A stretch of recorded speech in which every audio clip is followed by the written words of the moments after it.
Hey everybody, Invisiblekatana here doing a reaction and review for the RWBY Volume 5 character short for Blake. Super excited for this one. Of course, the season premieres next month, October 14th, so of course I'm looking forward to that. I'm so freaking excited for that. I didn't know this was out, even though I didn't really have the opportunity. This has been a really crappy week anyway, so I would have been super upset if I even knew this was out 4 days ago. But I just found out today that it even came out. I was just on YouTube. I don't know why it didn't show up beforehand, because I'm always watching RWBY on YouTube. But for some reason, I didn't see it. I missed like the day it came out, so it just didn't show up like in my my little feed. And then it showed up today, and I was like, oh crap. And then I found out it was 4 days ago, and I was like, oh crap. So, of course, doing a reaction and review for it. Super excited. Blake is my favorite character. I mention it every once in a while. She's my favorite character out of the girls. My favorite character overall is Adam. He was cool in the trailer, and then it took a super long time for him to finally get there, and I was just like, I don't know, he might not be my favorite anymore. Raven showed up, and I was like, Adam could suck it. And then I was wrong. I made a huge error in judgment because he came in and it was devastating, and I was like, okay, I was wrong. He's amazing, especially as a villain. Like, I didn't realize how dark he was going to be. But either way, I'm just super excited. So we're going to get into this and just enjoy what we get for Blake.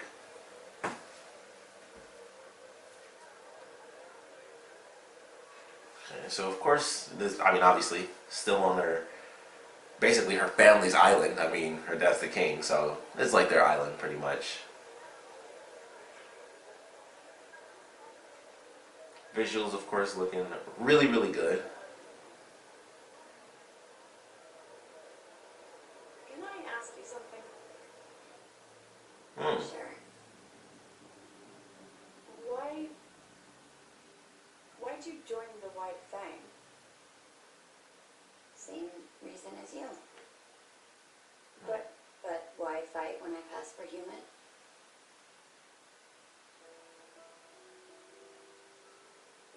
Interesting. I like that the flashbacks okay. have them in their old costumes. First person to ask. This one and I know I look just like Weiss's any character, other short. human girl. And for years, that's how I was raised. We lived in Mantle with the other Faunus working the mines. But my parents wanted something better for me. They managed to enroll me in an Atlas prep school. Imagine that. Little Faunus girl That's in Mantle going full-on Assassin's Creed mode right there. I felt like a princess. But I had to follow a set of rules. Like bounty hunters.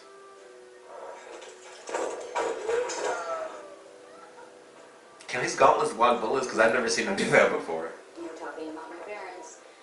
And absolutely, under no circumstances, was I allowed to change colors. No one could know I was a Faunus. That sounds terrible. It wasn't. It was confusing at first, but it wasn't hard. Also, Blake's song is in the background. About being an Atlas. Sometimes the other girls would say things about the Faunus. That they were animals, that they were dirty, or they lied, and I'd say these things with them. Because I felt like I was one of them. And then, one day, there was a cave-in at the mines. I was at school when the news broke. Apparently one of the workers tripped while handling some agitated dust crystals. The explosion caused a chain reaction. It's like nitroglycerin. And my Just instant. friends snickered.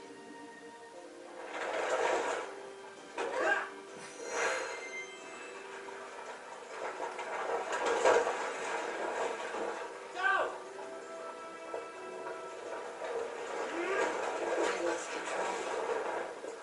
Every inch of me turned blue as I wept. And suddenly, all the girls that I laughed and played with were scared of me. I'm sorry. Don't be. I broke their teeth. I shouldn't laugh at that. It was kind of dark, but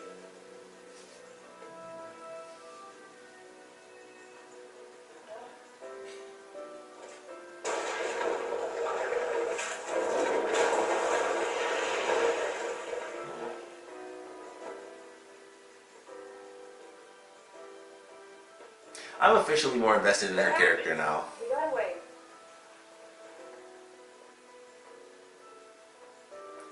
Sorry.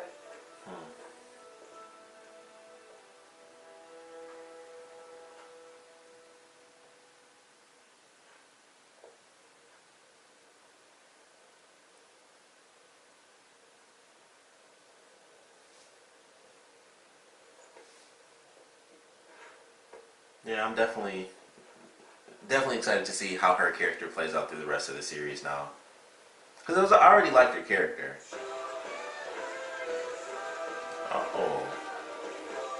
I almost don't want to listen to this song. I'm like, I don't know if I want to hear this whole thing. But I do like it. I'm gonna just pause it because that might be. I don't think it is. I could be wrong. Could be like our intro song. I don't want to know. Just for anyone who's gonna comment, I don't want to know. Just because I like that mystery. I just like to the way they do it. I always love it watching the first episode and then the theme is like at the end. So I don't even want to listen to the rest of that if I'm being totally honest. Just because. Just I like that experience of having it like right at the end, and that's the first time I hear the actual song. So have to wait on that. October 14th, though, well, for me, it might be a week later because they got the Rooster Teeth first thing. I hope it's not a week. I know that was a big thing when RWBY Chibi changed this season, which that would really suck for the regular series. Like, if it was the couple of days thing and they did that, I'd be fine because that's what it's always been. It was a day. So if it was a couple of days, I could at least handle a couple. It would still suck, but I can handle a couple of days. But I don't know what I'd do if it was a full week. I just couldn't afford it, to be totally honest. I got no money. I can't afford like the first thing, and it wouldn't even be worth paying just for one series.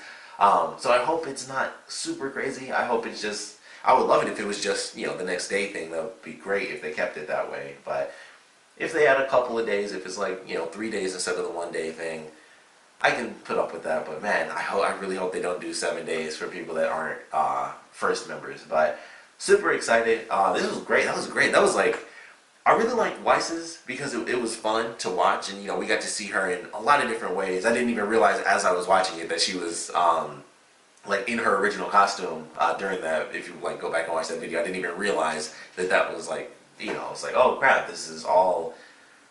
Like her in her original costume and stuff like that. I realized it was a flashback, but I didn't even look at what she was wearing. But this one, I just really like the emotional ties to it. And both of them are emotional, but Weiss's, I felt, got emotional at the end. It was like, okay, she's training and stuff, and she's fighting, and, at the end, of course, Winter comes in, and it's like, hey, I'm not going to always be here to help you.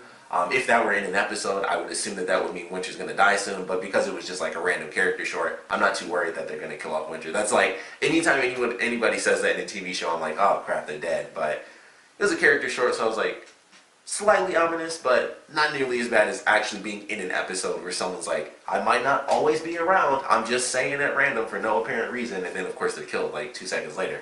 But this one I felt had a lot of great emotion to it all the way through, because of course we're getting, it's not even from Blake's perspective. Like, we've gotten her perspective, so it's from the perspective of someone who used to be one of her closest friends, which I think is a great concept, because that's actually something that, oddly enough, we haven't really had in the show. I didn't really consider that, but we haven't really had that idea of characters having like former friends and who are now official enemies. It's not like, oh, they used to be my friend and we lost contact. Like, this is someone who she used to be friends with because they were part of the White Fang. And that's the concept of the White Fang, of course. So technically we knew that was there, even with Adam, just from the trailer. But this seems like it's even closer, because the Adam Blake thing was always, it almost became a mentor-mentee sort of relationship, which is revealed, kind of later on throughout the seasons. Because at the time, it was just like he could just be taller than her, and they could, it's anime style. Everyone could be the same age, and you just don't know. But then they do reveal like he is older. He was like that mentor, and he became like the dark mentor. And of course, the White Fang changed over time. So that was like the whole element of that was Blake used to be a part of it, and those were friends who became enemies. But this is a much deeper connection with one specific character. Like, if they had it, with Adam, which they tried. I mean, he's so freaking dark. When he came into the show, he was just like, I'm ready to decapitate people. So they probably won't have that sort of, there's no idea of resolution. I can see that happening with her friend, whose name I totally can't remember because it's been forever since I watched the episode with her in it. So sadly, I can't remember her name. but yeah, it's like from her perspective, like, or the relationship between her and Blake, from my perspective, I should say, I could see that working out at some point in the future. Like, it's clear, like, when they're chasing this dude down and then her friend steps in and she has, basically it's almost like a rapier, like, sniper almost. And we've seen her, like, you actually, sling it, like, when she hit Sun in the shoulder and stuff, it actually, like, messed him up. So she can shoot or stab people with it. And she was aimed, right at Blake, and it was like, crap, I care about her. And, she used to be one of my best friends. And so she, of course, just does the simple thing and she shoots some, shoots a string so some boxes fall down. And I just like that idea. And of course, we have Blake and Sun almost doing like their bounty hunter thing. And you have, basically the story playing in the background. And that's, it's, that story, it kind of relates to real life with prejudice and racism and stuff like that. It's almost, the X-Men style of things where it's a supernatural element to it. And I thought that was a really good story. It was just very cool. And, this the girl going to Atlas, and having that experience, and kind of laughing with the people who would normally be laughing at her, that sort of thing. It was just a good story. So I like that idea because it's something that's, very realistic. It's very real world that I can, tie it to other experiences. So I thought that was definitely a good story to have playing in the background, and we see what, Blake and Sun are kind of up to. So I thought that was really cool. I actually really enjoyed this one. No Shock is my favorite one so far. I don't know. The first one with RWBY, I mean, that kind of just, that's a different experience. That kind of just came out of nowhere sort of deal. And it was like all action based and the new animation and everything. So it's a bit of a different experience. But now that I'm used to the new animation and, this is just character development really, which I really love, because this being 5 minutes is actually really, really great. Or like just about 5 minutes, not counting kind of the ending stuff here with the music and everything. But it's just really good. It's a very great length to show the characters and have a bit more insight to someone who is just introduced in the last volume. And it was already clear. It was like, okay, clearly she knows this person, and it was it was a big deal that it was a reveal when the mask came off, and it's like, oh, it's you. It was clear that there's a deep connection between these two characters, and to have that be a part of Blake's character short is actually more relevant to this new character than it is to Blake, because it shows us how important she's going to be in this next volume, and odds are for the rest of the series, depending on, what they decide to do with the character, if she ends up, joining the heroes. I think that's something that we haven't seen yet from RWBY, so I think that would be very cool. Because, the allegiances in this show, it gets real murky sometimes. Like, you have Raven, and I'm just like, I don't know. Like, I really do not know if she's good or bad. Like, it's impossible to tell with her character, because it's like, not exactly Mother of the Year, or of a lifetime. And then she's not exactly there to help out. Like, it's just weird. It's like, I don't really know exactly what to think of her character as far as, like, her morality and where she lands. So I'm looking forward to seeing what they do with this newer character, which I like I said, I wish I could remember her name. I suck at names anyway, but I tend to remember characters' names from RWBY because I watch the show so much. I actually remember a lot of character names. But I really love this one. I thought it was really good. Great to see the characters. In general, it's, anything RWBY that's new, I love. So it's great to see that. Love seeing Blake and Sun still doing their team up, which is great. And now they're doing like this sort of bounty hunter thing. I don't know if that'll really come into play. I'm curious how much of what we saw in this is going to be relevant. Because of course the story of her friend and just the fact that her friend was in her character short, it was probably the most relevant thing. Like, this relationship, like, it matters. That's why it's a part of even her character, Blake's character short. It focuses more on this newer character. Like, it shows how important these two characters are, together. Like, how important that relationship is. But I'm curious if the bounty hunter thing is going to kind of play a factor where they're getting, leads into more information. Like, this is what's happening here, or this is how we maybe not find Adam, because I think Blake would most likely try to avoid all of that. But, it's like, this is how we find information on the best way to stop the White Fang for now.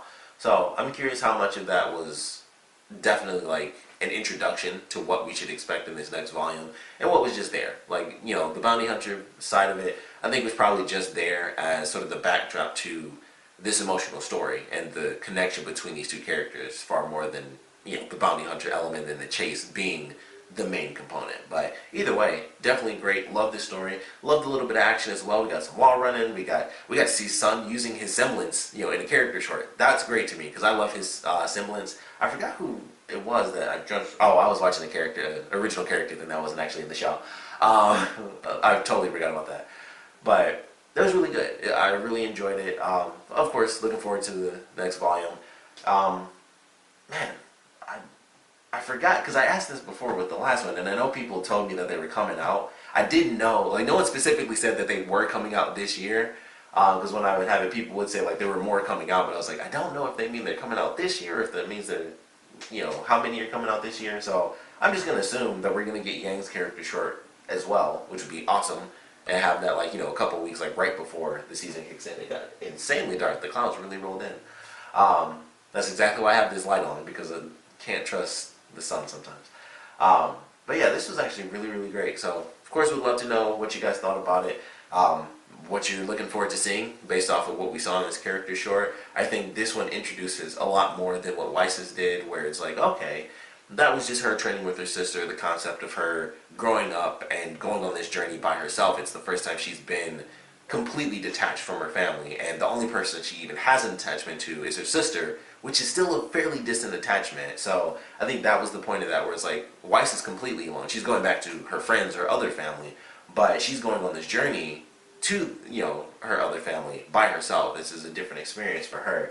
And then for this one with Blake, it's a lot more related to a former connection, like the deepest connection possibly. I don't know, I always assumed it would be Adam, but with the way they introduced the new character, and especially with her being so important to this character short, it makes me wonder if their relationship was even more relevant than Blake's relationship with Adam. So I just think that introduces a lot of cool concepts, and like I said, of course, it clearly shows with this character being in Blake's character short how important she is, even as a brand new character who just got introduced in the last season in literally one fight sequence, and we haven't seen her since then.